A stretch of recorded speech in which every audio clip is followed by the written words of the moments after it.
नमस्कार मित्रों, हर घर ज्योतिष में आपका स्वागत है। मैं आपका एस्ट्रोविद पंडित संदीप तिवारी आप सभी का स्वागत करता हूं हमारे इस सीरीज में, जहां पर हम ज्योतिष को सीख रहे हैं एकदम जीरो से।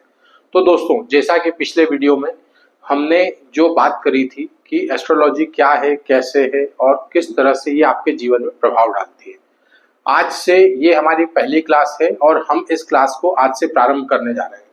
तो देखिए दोस्तों, सबसे पहली अगर बात की जाए कि जो आपकी कुंडली होती है, कुंडली को आप कैसे देखेंगे, तो जब आप किसी भी ऐप के माध्यम से या आपके पास यदि आपकी पुरानी कुंडली भी मौजूद है तो आप देखेंगे कि आपके पास में एक चार्ट मौजूद होगा, जो चार्ट कुछ इस प्रकार का बना होगा। देखिए दोस्तों, जिस चार्ट में यहाँ पर ल ल यानी कि आपका लग्न, तो आपके पास जो चार्ट मौजूद है उसमें जो आपका ये लग्न चार्ट है, लग्न चार्ट क्या होता है, ये वो चार्ट है जो आपके पूरे जीवन भर में घटने वाली घटनाओं का निर्धारण करता है। इस चार्ट में अब जैसे कि आप देख रहे हैं कि यहाँ पर मैंने 1 2 3 4 5 6 7 8 9 10 11 और 12 ये जो संख्या लिखी हुई है, आपके पास जो चार्ट मौजूद है उस चार्ट में ये गिनती 1 से शुरू नहीं होगी। किसी के चार्ट में 1 से शुरू हो सकती है, किसी में 2 से, किसी में 3 से, किसी में 4 से, कहीं पे 7 भी हो सकता है, कहीं पे 9 भी हो सकता है और कहीं पे 12 भी हो सकता है। तो आपको चिंता करने की बिल्कुल भी जरूरत नहीं है। मैं आपको बताऊंगा आगे कि कैसे ये नंबरिंग चेंज हो रही है और आपके पास ये चार्ट जो है वो अलग क्यों आ रहा है। सबसे पहले हम ये समझ लेते हैं कि बेसिकली जो ये आपका लग्न चार्ट है, ये लग्न चार्ट आपके जीवन के हर एक क्षेत्र को दर्शाता है। जैसे कि हम यदि अगर हम बात करें प्रथम भाव की, तो प्रथम भाव लग्न यानी कि ये आपको दर्शाता है, आपके अपीयरेंस को दर्शाता है, आपके स्वभाव के बारे में बताता है कि किस प्रकार का आपका स्वभाव रहेगा, कैसी क्या चीजें। वहीं अगर हम दूसरे भाव की बात करें तो दोस्तों यहाँ पर ये जो दूसरा भाव है, ये दूसरा भाव आपके एक्यूमुलेशन का है। एक्यूमुलेशन यानी कि आप जितनी भी चीजें अपने जीवन भर में इकट्ठा करते हैं, चाहे वो ज्ञान हो, स्वभाव हो, प्रभाव हो, धन हो, संपत्ति हो, आपका बैंक बैलेंस हो, साथ ही साथ ये आपके कुटुंब को भी दर्शाता है और आपके पैदा होने से लेकर के 5 वर्ष तक की जो आयु होती है वो यहीं से दर्शाई जाती है। मित्रों, बात करें आपकी कुंडली के तीसरे भाव की, जो तीसरा भाव होता है, ये तीसरा भाव आपकी कुंडली में आपके पराक्रम को, आपके छोटे भाई बहनों को, छोटी मतलब जो पास की यात्राएं होती है इनको भी दर्शाता है। कुंडली का चौथा भाव, चौथा भाव क्या दर्शाता है मित्रों? चौथा भाव आपकी कुंडली में आपकी माता को, आपके घर को, साथ ही साथ ये आपके मन का भी कारक होता है। और यहाँ पर से हम आपके पास आप प्रॉपर्टी, वाहन का जो आपका सुख है वो भी यहाँ से देखा जाता है। बात करें यदि पंचम भाव की, पंचम भाव आपके ज्ञान का भाव है, संतान का भाव है, प्रेम का भाव है।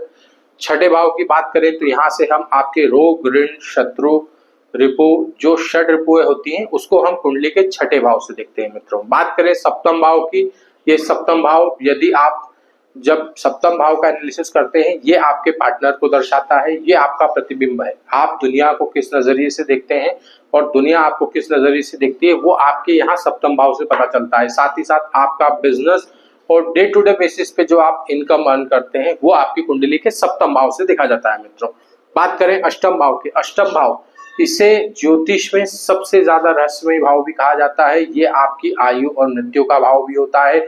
साथ ही साथ आपके जीवन में होने वाले अलग अलग प्रकार के बदलाव, जो सडन चेंजेस आते हैं, जीवन के उतार चढ़ाव, ये सारी चीजें हम कुंडली के अष्टम भाव से देखते हैं। मित्रों, बात करें नवम भाव की, नवम भाव से हम आपके गुरुओं को, पितरों को, उसके बाद में आपके हायर एजुकेशन को हम आपके कुंडली के 9वें भाव से देखते हैं। बात करें 10वें भाव की, ये कर्म भाव होता है।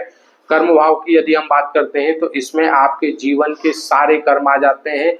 मतलब आप लाइफ में जितने भी कर्म करने वाले हैं उन सभी कर्मों का एनालिसिस आपकी कुंडली के 10वें भाव से किया जाता है। बात करें 11वें भाव की, 11वां भाव, ये भाव आपकी इच्छा पूर्ति का भाव है, आपकी इच्छाओं को दर्शाता है और इसके साथ साथ आपको जो लाइफ में गेन्स होते हैं वो सारे गेन्स मित्रों आपकी कुंडली के इस 11वें भाव से देखे जाते हैं। बात करें 12वें भाव की, 12वां भाव जो है ये आइसोलेशन भी है, साथ ही साथ इसे मोक्ष का, मुक्ति का भाव भी कहा जाता है और ये 12वां भाव विदेश से भी जुड़ता है। साथ ही साथ किसी भी चीज की हानि या आपके खर्चे, आपके व्यय भी हम आपकी कुंडली के 12वें भाव से देखते हैं। अब आपको इतनी चीजें जो मैंने बताई, आपको कुछ चीजें समझ में आई, कुछ चीजें समझ में नहीं आई, तो मित्रों यहाँ घबराने की बिल्कुल भी जरूरत नहीं है। अभी जैसा कि मैंने आपको बताया ये पहली क्लास है, मैंने आपको सिर्फ ये 12 भाव आपके जीवन में किस तरीके से रिलेट करते हैं और आपकी कुंडली में इन 12 भावों का क्या महत्व है और कैसे परिणाम ये 12 भाव आपके जीवन में लेकर के आते हैं, ये शॉर्ट में बताया है।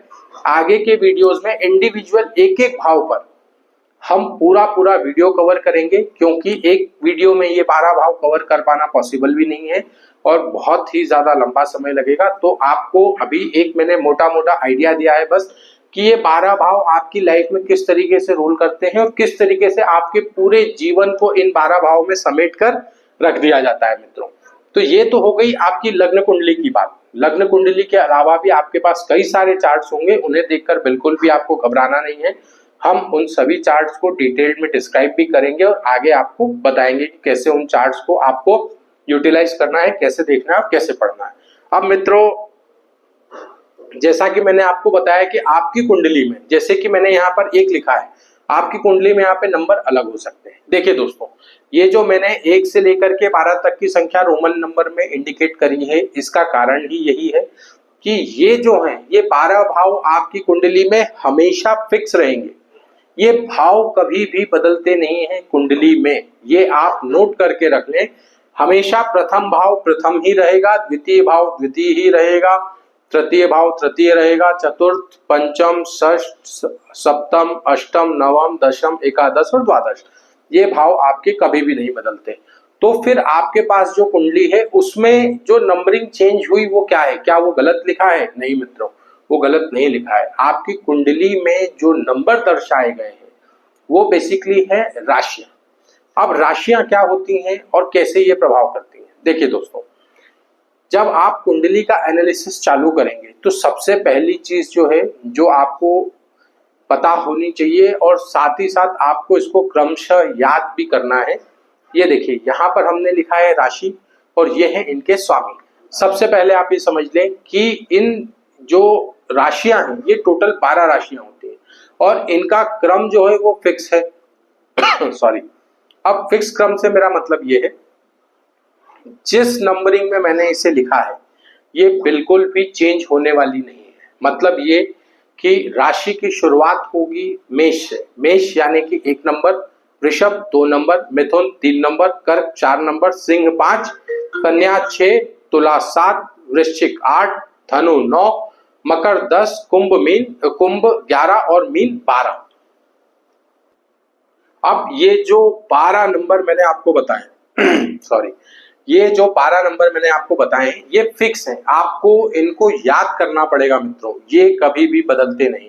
इसीलिए आपकी कुंडली में जो लिखा जाता है कि यहाँ पर कभी 1 नंबर की जगह पर 3 होता है, कभी 4 होता है, कभी 5 होता है, कभी 7 होता है, लेकिन ये नंबर कभी भी 1 से नीचे और 12 से ऊपर नहीं जाएगा, क्योंकि हमारे पास जो टोटल राशियां हैं वो कितनी राशियां हैं मित्रों? सिर्फ और सिर्फ 12 राशियां हैं। इन 12 राशियों में ही, इन 12 लग्नों में इनका मूवमेंट होता है। बात करें काल पुरुष कुंडली की, काल पुरुष कुंडली जो होती है उसमें ये संख्या 1 नंबर से स्टार्ट होती है और यहाँ पर 1 नंबर में जो राशि आती है वो आती है मेष राशि, 2 नंबर में आती है वृषभ, 3 नंबर में आती है मिथुन, 4 नंबर में आती है कर्क, 5 नंबर में आती है सिंह, 6 नंबर में आती है कन्या, 7 में आती है आपकी तुला, 8 में आती है वृश्चिक, 9 में आती है धनु, 10 में आता है मकर, 11 नंबर में आता है मीन और 12 नंबर में आता है दोस्तों, सॉरी 11 नंबर में आता है कुंभ और 12 नंबर में आती है मीन राशि। ये 12 राशियों का क्रम है।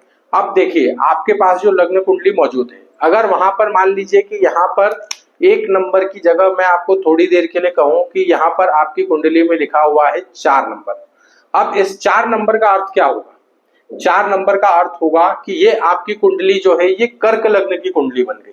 अब कर्क लग्न की कुंडली बनने से इसका अर्थ ये हुआ कि अब यहाँ 4 नंबर है, अब यहाँ पर 5 आएगा। हमेशा इसकी जो सीरीज है, जो भी नंबर आपके लग्न में लिखा है उससे ही नंबर आगे कंटिन्यू होते जाएंगे। जैसे यहाँ 4 है तो यहाँ पर आ जाएगा आपका 5, 6, 7, 8, 9, 10, 11, 12, 1, 2, 3, ये मैंने आपको 12 नंबरिंग डाल करके यहाँ पे ये समझाया है कि बेसिकली ये जो नंबर्स आपकी कुंडली में लिखे किस तरीके से मूव करेंगे। अब मान लीजिए यहाँ पर 3 होता तो ये 3 4 5 6 7 8 9 10 11 12 1 2 और फिर 3। तो ये 12 राशियां जो हैं, ये नंबर जो है ये राशियों को डिनोट कर रहे हैं और ये 12 राशियां आपकी फिक्स होती हैं। तो दोस्तों आपको यह 12 राशियों को इसी क्रम में याद करना है ताकि आगे चलकर आपके सामने कोई भी चार्ट जब आता है तो आपको उस समय पर ये न देखना पड़े कि ये कौन सी राशि है। और जब आपको ये 12 राशियों के नाम याद हो जाएंगे तो आप समझे कि आपका ज्योतिष में एक बहुत बड़ा कार्य जो है वो शुरुआत में ही आपने संपूर्ण कर लिया। अब दोस्तों देखिए, ये जो हमने बात करी, ये बातें कर ली हमने राशि के बारे में। अब यहाँ पर जो राशियां हैं, हर राशि के स्वामी फिक्स होते हैं। जैसे कि अगर हम बात करें मेष राशि की, तो मेष राशि के जो स्वामी है वो मंगल है, अर्थात मेष राशि जो है वो मंगल राशि के अधीन है। अब यहाँ पर मंगल को 2 राशियां मिली हुई हैं। एक राशि आपकी मिली है मंगल को मेष और दूसरी राशि यहाँ पर मंगल को मिली है वृश्चिक राशि। देखिए दोस्तों, इस 12 राशियों में सिर्फ 2 ही ग्रह ऐसे हैं जिनके पास एक एक राशियां होती हैं। कौन सी है वो राशियां? देखिए दोस्तों, कर्क राशि जो कि चंद्रमा की राशि होती है और सिंह राशि जो कि है आपकी सूर्यदेव की राशि।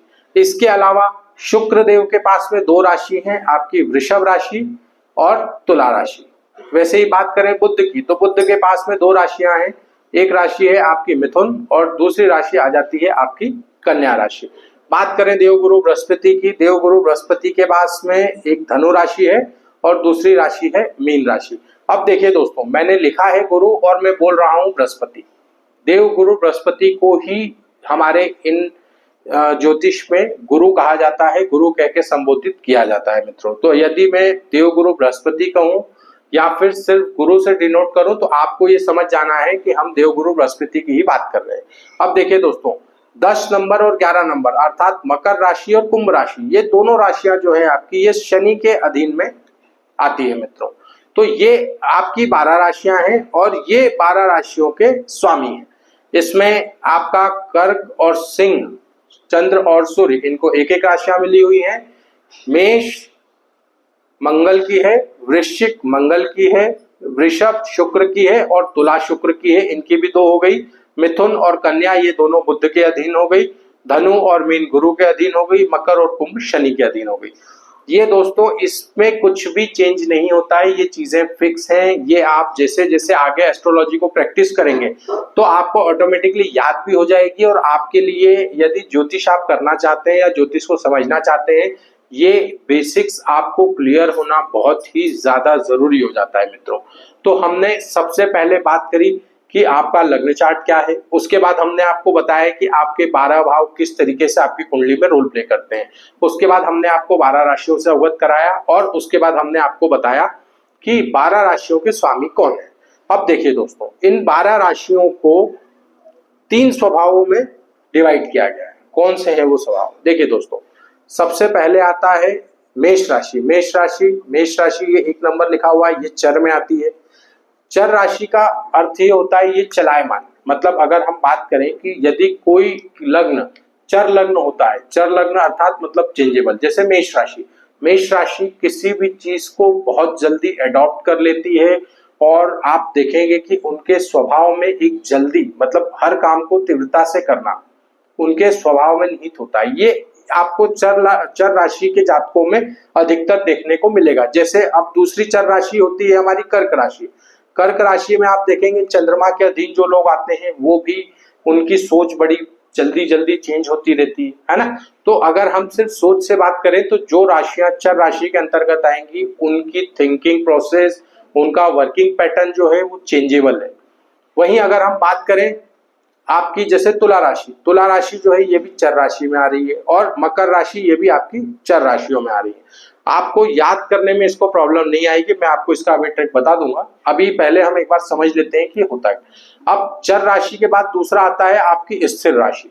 स्थिर राशि जैसा कि इनके नाम से ही आपको समझ में आ रहा है कि ये लोग स्थिर होते हैं, मतलब ये बहुत जल्दी बदलते नहीं। इनकी सोच में अगर आपको बदलाव लेकर के आना है तो आपके एफर्ट्स बहुत ज्यादा लगेंगे। एक बार अगर इन्होंने किसी चीज के बारे में अपना एक थिंक प्रोसेस बना लिया या किसी चीज के बारे में अपना आप कह सकते हैं कि इन्होंने सोच बना ली कि यार ये चीज ऐसी ही है, तो आप इन स्थिर राशियों के जातकों की सोच में परिवर्तन नहीं ला सकते मित्रों। बहुत ज्यादा मेहनत करनी पड़ेगी और बहुत ज्यादा एडेप्टेबिलिटी उनको देनी पड़ेगी, तब जाकर के आपको कहीं उनकी सोच में कोई चेंजेस लाने मतलब देखने को मिलेगा। मतलब इनके स्वभाव में स्थिरता होती है, हम इसको एक प्रकार से कह सकते हैं कि जड़ता भी होती है। मतलब ये अगर किसी चीज को पकड़ के बैठ जाए तो फिर ये जल्दी उसको छोड़ते नहीं। अब देखिए दोस्तों, 2 नंबर राशि, 5 नंबर राशि, 8 नंबर राशि और 11 नंबर राशि, ये राशियां जो है ये स्थिर राशि के अंतर्गत आती है। और तीसरा हमारा आता है द्विस्वभाव राशि। अब देखिए, जैसा कि द्विस्वभाव यानी कि जिसके अंदर चर और स्थिर दोनों ही निहित है। अब इसको समझना थोड़ा सा इजी हो जाता है। इस तरह के जो लोग होते हैं वो अपने अकॉर्डिंग स्विच करने में इजी रहते हैं। जैसे इनको कोई काम कर रहे हैं, किसी चीज के प्रति इनकी धारणा बन गई, कभी उससे चिपक के बैठे, कभी ऑन एंड सडन ऐसा कोई इवेंट हुआ और उन्होंने उस चीज को छोड़ दिया कि नहीं यार चलो चेंज करते हैं। तो मतलब जो द्विस्वभाव राशियां होती हैं इनके अंदर चेंजेस जो होते हैं इनके मूड पे डिपेंड करता है। ये कैसा सोच रहे हैं, क्या सोच रहे हैं, कब क्या करेंगे, ये टोटली चीजें इनके ऊपर डिपेंड करती है। ये होती हैं आपकी द्विस्वभाव राशियां। अब सवाल ये उठता है कि इनको याद कैसे किया जाए। देखिए मित्रों, सबसे पहले जब आप राशि याद करेंगे तो देखिए, राशि याद करने के लिए आप अगर हम जैसे ऑन एंड फिंगर बात करें तो मेष, वृषभ, मिथुन, ये 3 हो गई। कर्क, सिंह, कन्या, तुला, वृश्चिक, धनु, मकर, कुंभ और मीन, ये 4 उंगलियों पे हमने 12 राशियों को रख दिया। अब बात करें चर राशि की, मेष चर, वृषभ स्थिर और मिथुन द्विस्वभाव। चर, स्थिर, द्विस्वभाव, यही सीरीज चलती रहती है। मतलब 1 2 3 चर, स्थिर, द्विस्वभाव, 1 2 3 चर, स्थिर, द्विस्वभाव। मतलब इसी तरीके से आपको इसमें पैटर्न पे आगे बढ़ते जाना है। अब दोस्तों बात कर लेते हैं कि चर, स्थिर, द्विस्वभाव मैंने आपको बता दिया कि ये फिक्स पैटर्न है। 1 2 3 4 5 6 7 8 9 10 11 और 12, इसमें किसी भी प्रकार के कोई चेंजेस नहीं होते, ये फिक्स होती हैं और यही इनका जो हम कह सकते हैं कि क्रमशः इनकी जो चीजें हैं इसी पैटर्न पे ये चलती हैं। अब बात कर लेते हैं हम लोग इनके तत्वों की। तो देखिए दोस्तों, इसमें भी आपको बहुत ज्यादा प्रॉब्लम समझने में नहीं आएगी। आपको बस इतना समझना है कि 4 तत्व राशियों में विभाजित किए गए। देखिए दोस्तों, अग्नि तत्व, पृथ्वी तत्व, वायु तत्व और जल तत्व, इसके बारे में आगे डिटेल्ड में मैं आपको समझाने वाला हूं। अभी सिर्फ हम ये समझेंगे कि कौन सी राशि जो है वो अग्नि तत्व में आती है, कौन सी पृथ्वी में आती है, कौन सी वायु में आती है और कौन सी जल तत्व में आती है। क्योंकि दोस्तों इसका आगे चल के जब आप किसी के भी लग्न का विश्लेषण करेंगे तो यहाँ पर आपके लिए इन तत्वों का बहुत ही ज्यादा महत्वपूर्ण रोल हो जाता है मित्रों। तो देखिए, अभी सबसे पहले आप ये समझे कि आपकी कुंडली में जैसे मान लीजिए कि लग्न में 1 नंबर लिखा हुआ है। एक छोटा सा एग्जांपल देके समझा रहा हूँ। 1 नंबर लिखा हुआ है, 1 नंबर यानी कि अग्नि। अग्नि यानी कि ऐसी एनर्जी जो बहुत ही ज्यादा तेज है, जिसको कंट्रोल कर पाना काफी ज्यादा मुश्किल होता है। अग्नि तत्व राशि जो है आपकी 1 नंबर राशि, 5 नंबर राशि और 9 नंबर राशि, इस तरह के लोग जो होते हैं वो काफी ज्यादा, एक तो हम ये कह सकते हैं कि अग्नि तत्व के अंदर आपको स्वभाव में क्रोध देखने को मिलेगा ही मिलेगा। ऐसे लोगों के अंदर थोड़ा सा जो एंगर पोर्शन होता है वो ज्यादा होता है। काफी ज्यादा डिटेल में जाऊंगा तो वीडियो बहुत ज्यादा लंबा हो जाएगा, बट फिर भी आप ये समझ लें कि अग्नि तत्व यानी कि स्वभाव में आपको अग्नि तत्व लग्न अगर है तो आप मान के चलें कि उस व्यक्ति के अंदर क्रोध की अधिकता आपको मिलेगी। वहीं अगर बात करें पृथ्वी तत्व का अर्थ आप इसे समझ लें कि ये लोग जो होते हैं ये ग्राउंड टू अर्थ होते हैं, जमीन से जुड़े हुए लोग हैं। इन्हें ये अच्छी तरह से पता है कि हमारी क्या कैपेबिलिटी है, हम क्या कर सकते हैं, हमको कितना करना है। काफी ज्यादा कैलकुलेटेड होते हैं, समझदार होते हैं और अपने कर्म के प्रति ये बहुत ही ज्यादा मतलब जुड़े हुए होते हैं दोस्तों। तो ये हो गई आपकी पृथ्वी तत्व। पृथ्वी तत्व राशियों में आता है आपका 2 नंबर, 6 नंबर और 10 नंबर। 2 अर्थात वृषभ, 6 अर्थात कन्या और 10 अर्थात मकर राशि। अब देखिए दोस्तों, बात कर लेते हैं हम लोग हमारे अगले तत्व की। अगला तत्व जो है वो है हमारा वायु तत्व। वायु तत्व के लोग यानी कि इस तरह के लोगों में आप देखेंगे कि इनकी जो प्रधानता होती है इनके अंदर, ये लोग हवा में रहते हैं। हवा में रहने का अर्थ ये है कि इनकी सोच आपको काफी ज्यादा बड़ी मिलेगी। इनसे जब आप बातें करेंगे तो काफी बड़ी बड़ी बातें होंगी। जैसे कि आप मान लीजिए आप किसी मिथुन लग्न के व्यक्ति से आपकी मुलाकात हुई, आपके समक्ष कोई कुंडली आई है, उस कुंडली में आपने देखा कि उनके यहाँ लग्न में मान लीजिए कि 3 नंबर लिखा हुआ है। 3 नंबर यानी कि मिथुन राशि। मिथुन राशि के जो जातक होते हैं, अब आप उनसे जब बात करेंगे तो उनकी बातों में आपको ऐसा लगेगा कि यार ये व्यक्ति तो मतलब काफी ज्यादा अपने आप को बढ़ा चढ़ा करके आपके सामने प्रेजेंट कर रहा है। तो इस तरह की चीजें आपको वायु तत्व के लोगों में प्रधान देखने को मिलेगी दोस्तों। वायु तत्व में आपकी राशि कौन कौन सी आती है? 3 नंबर राशि, 7 नंबर राशि और 11 नंबर। अर्थात 3 नंबर से आपका अर्थ है मिथुन, 7 नंबर से है तुला और 11 नंबर से है आपका कुंभ राशि। अब दोस्तों बात कर लेते हैं जल तत्व राशि की। जल तत्व राशि की जब हम बात करते हैं तो जल तत्व राशि कौन सी राशियां हैं? ये राशियां इमोशनल राशि होती हैं। इनको इमोशनली ये बहुत जल्दी ट्रिगर हो जाते हैं, किसी भी चीज को बहुत ज्यादा दिल से जोड़ करके देखते हैं।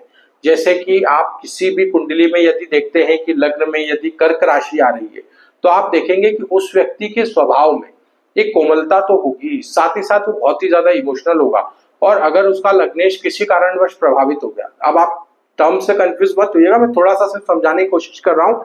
डिटेल में हम इन हर एक चीज पे बात करने वाले हैं। आगे की वीडियो में हर एक चीज हम आपको डिटेल में देने वाले हैं।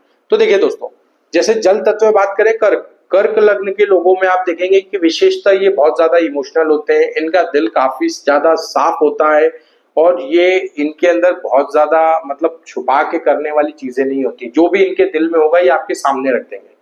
जल यानी कि ये आपके लिए आप कह सकते हैं कि अपने इमोशंस को बहुत ज्यादा कंट्रोल नहीं करते, बहुत जल्दी इमोशनल हो जाते हैं।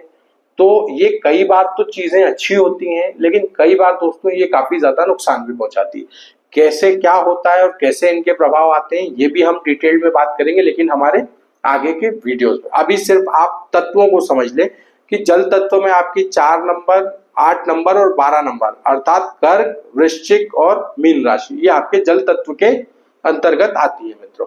अब एक चीज और जो है आपने देखा होगा और सुना भी होगा, उच्च और नीच के ग्रह। अब उच्च और नीच के ग्रह क्या करते हैं ये तो हम आगे समझेंगे, लेकिन अभी बेसिकली आपको मैं जो जो जरूरी टर्मिनोलॉजी है जो आगे हमको काम आने वाली है, जब मैं आगे आपको वीडियो में जैसे 12 भावों के बारे में डिटेल में समझाऊंगा, उसके बाद हम इंडिविजुअल हर एक राशि पे बात करेंगे कि किस राशि का क्या स्वभाव है, कैसा स्वभाव है।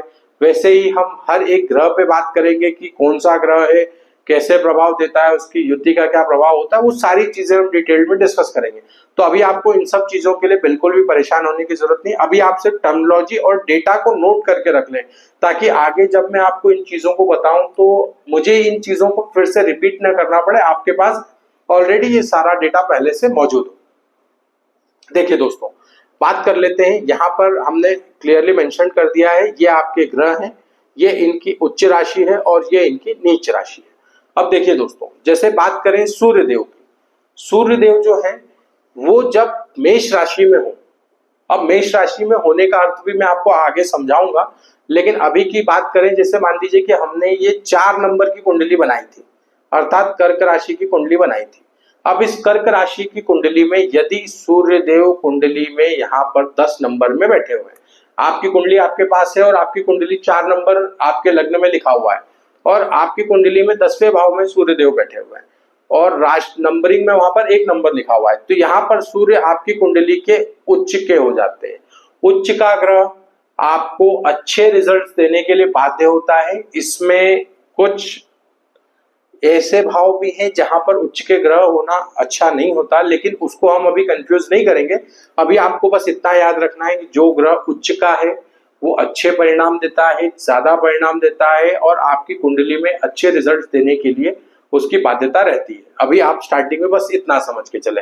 तो जैसे सूर्य मेष राशि मैंने आपको यहाँ बताया था, 1 नंबर राशि मेष राशि। आपकी कुंडली के अगर कर्क लग्न की कुंडली है, 10वें भाव में सूर्य बैठे हुए हैं, 1 नंबर लिखा हुआ है, तो आपकी कुंडली में सूर्य उच्च है। वैसे ही अगर आपकी कुंडली में मान लीजिए कि 2 नंबर लिखा हुआ है, कहाँ 11वें भाव में, और यहाँ पर अगर चंद्रदेव बैठ गए, तो ये आपकी कुंडली में उच्च के हो गए।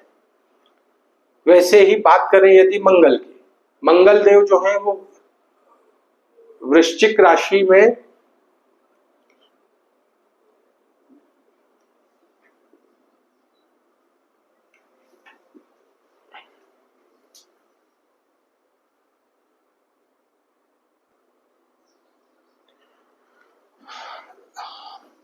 देखिए दोस्तों, मंगल की जो उच्च राशि है वो मकर है और मंगल की जो नीच राशि है वो कर्क है। वहीं बुध की यदि बात की जाए तो बुध देव की उच्च राशि जो है कन्या राशि है। गुरुदेव कर्क राशि में पहुंचकर उच्च के होते हैं। शुक्र देव जो है वो मीन राशि में उच्च के हो जाते हैं और शनि देव जो है वो तुला राशि में जाकर के उच्च के हो जाते हैं मित्रों। अब देखिए, जैसे कि मैंने आपको बताया कि मेष राशि, सूर्य देव मेष राशि में उच्च के हैं।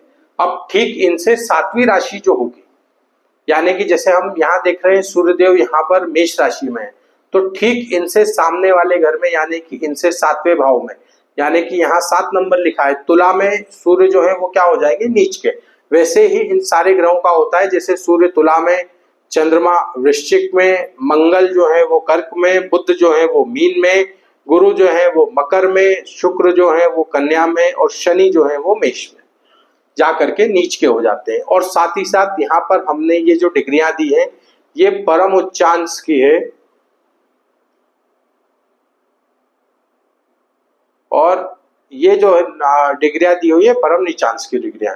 इसका अर्थ क्या होता है कि जब इन डिग्रियों के बीच में ग्रह गोचर करते हैं तो उस समय ये अपने परम उच्च का रिजल्ट देते हैं, बाकी में इनका सामान्य उच्च का प्रभाव आपको देखने को मिलता है मित्रों।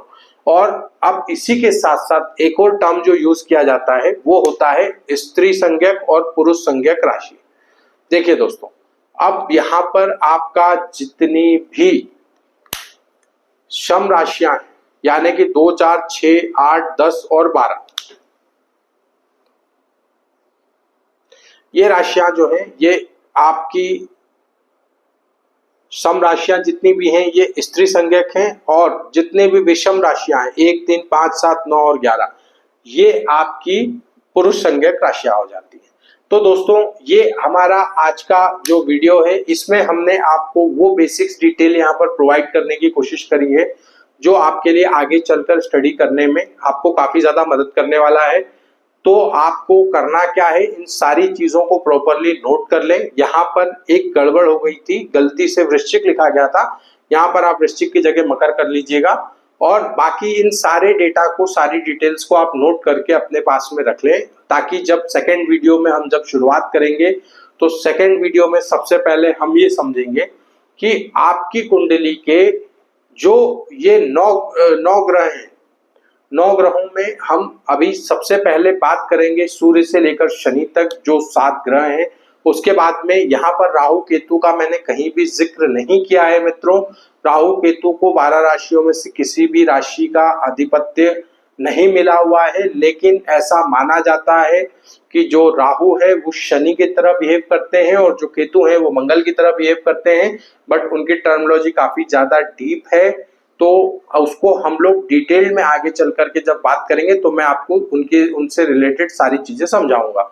नेक्स्ट वीडियो में हम सबसे पहले शुरुआत करेंगे हमारे 9 ग्रहों में, जो हमारे सर्वप्रथम सबसे पहले हमारी आत्मा के कारक ग्रह हैं सूर्यदेव। सूर्यदेव से हम हमारी दूसरी क्लास की शुरुआत करेंगे और वहीं से हमारी 9 ग्रहों को जानने की जो पहल है वो शुरू हो जाएगी और कुंडली में ग्रहों के बारे में आप जानना शुरू कर देंगे मित्रों।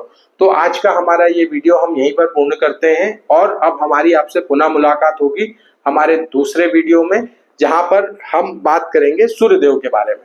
तो दोस्तों, अगर आपने अभी तक हमारे वीडियो को चैनल को सब्सक्राइब नहीं किया है तो चैनल को सब्सक्राइब कर लें, वीडियो को लाइक करना ना भूलें और इस क्लास से रिलेटेड अगर कोई भी क्वेरी आपके माइंड में रह गई हो तो आप बेझिझक आप हमें कमेंट करके उसमें हमसे पूछ सकते हैं। अब हमारी आपसे पुनः मुलाकात होगी हमारे नेक्स्ट वीडियो में। तब तक के लिए आप सभी व्यूअर्स का बहुत बहुत धन्यवाद। एक बार ये सारा डिटेल आप नोट कर लें मित्रों। आपसे मुलाकात होती है। धन्यवाद।